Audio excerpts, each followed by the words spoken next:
Hello everyone, চলে এসেছি আবার একটা নতুন ভিডিও নিয়ে। তো দিনটা ছিল রথের দিন। আমি আমার বান্ধবী বেরিয়ে পড়েছি রথের মেলা দেখার জন্য।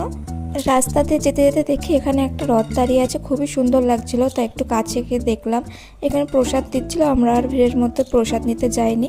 তারপরে এটা হলো আমাদের বাতকুলা রথের মাসি বাড়ি, যেখানে 7 দিন ধরে অনুষ্ঠান হয়। তারপরে চলে এসছে আমাদের বাতকুলা রথের কাছে, যেটা ধানহাটে হয়।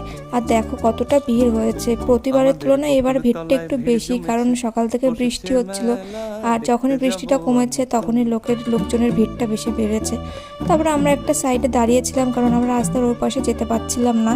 তারপর চলে আসি মেলার মধ্যে। মেলার মধ্যে ঢুকেই দেখি প্রচণ্ড কাদা আর জল। সকাল থেকে বৃষ্টি হয়েছে, তার জন্য পুরো জল আর কাদা জমে গেছে মেলার মধ্যে। তারপর একটা সাইডে গিয়ে দাঁড়াই, কিছু জিনিস কিনবো আমার বান্ধবী, তার জন্য।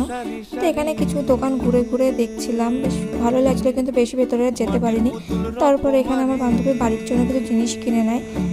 10 টাকার দোকান থেকে হরেক মাল আমাকে দেখাচ্ছিলো, এগুলো কিনবো।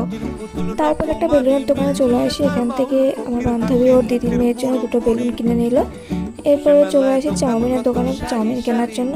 আর রথ মানে তো জিলেপি, তারপরে জিলেপি কিনে নিয়ে বাড়ির দিকে যাই আমরা।